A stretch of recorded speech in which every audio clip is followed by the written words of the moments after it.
नासिक में मीडिया से बातचीत के दौरान शिवसेना शिंदे गुट नेत्री नीलम गोरे ने वैलेंटाइन दिन की शुभकामनाएं देते हुए महिलाओं से जुड़े लैंगिक अत्याचार पोक्सो कायदा गुना प्रकरण जल्द सुलझाने हेतु आयोजित बैठक की जानकारी साझा की।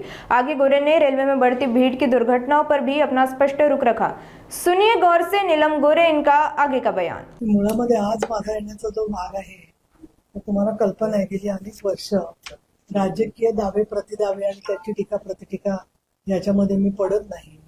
आजचा महिलांविरुद्ध सायबर गुन्हे प्रतिबंध, सार्वजनिक वाहतूक व्यवस्थेतील महिला आणि बालके सुरक्षितता, आज व्हॅलेंटाईन डे आहे। चांगल्या घटना घडून सगळ्या अशी माझी शुभेच्छा आहे सगळ्या जणांना आणि प्रत्येकाला व्हॅलेंटाईनचं हिंसामुक्त प्रेम मिळो अशी माझी अपेक्षा आहे आणि त्या माझ्या शुभेच्छा आहेत।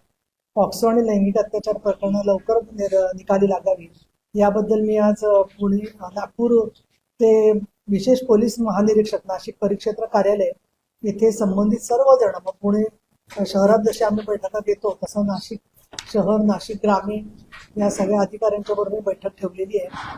त्याचबरोबर गुणोत्तर चाचणीमध्ये नाशिक शहर एक कमी दर्जावर आहे असं कालच झालेल्या बैठकीमध्ये समोर झालेलं आहे।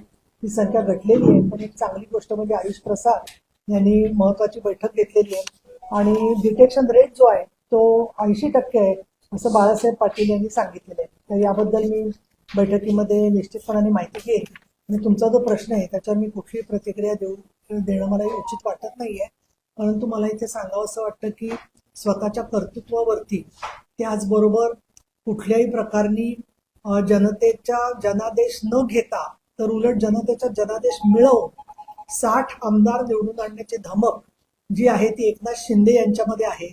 त्यामुळे जे 2 किंवा 3 आमदारांना फक्त आणतात निवडून आणि ज्यांनी डोंगरच्या डोंगर फस्त केलेले आहेत अशा व्यक्तींनी माननीय शिंदे साहेबांबद्दल बोलू नये असं मला वाटतं। ताई, एमएसएफचा एक जवान आहे ज्याला लोकलमध्ये 4-5 परप्रांतीयांनी आज मारहाण केलेली आहे, त्यावरून वाद स्वीकारते आणि त्याला एमएसएफ जवानाला धमकी सुद्धा दिली की तुला कापून टाकू। एकूण परप्रांतीयांची मजुरी मुंबईत वाढताना दिसते। मुळामध्ये एक आहे की रेल्वेजमध्ये लोकलमध्ये गर्दी मोठ्या प्रमाणात होते आणि ज्या प्रमाणामध्ये लोकांना नोकऱ्यांसाठी किंवा कामांसाठी प्रवास करावा लागतो त्या प्रमाणामध्ये आरक्षण किंवा बसण्याच्या व्यवस्था जेव्हा मिळत नाहीत त्यावेळेला कुठल्या ना कुठल्या प्रकारनी असंतोषाचा स्फोट होत असतो आणि त्यामुळे प्रत्येक वेळेला त्या वादाला कुठल्या तो जातीचा किंवा धर्माचा किंवा प्रांताचा असं स्वरूप देणं योग्य नाही असं मला वाटतं।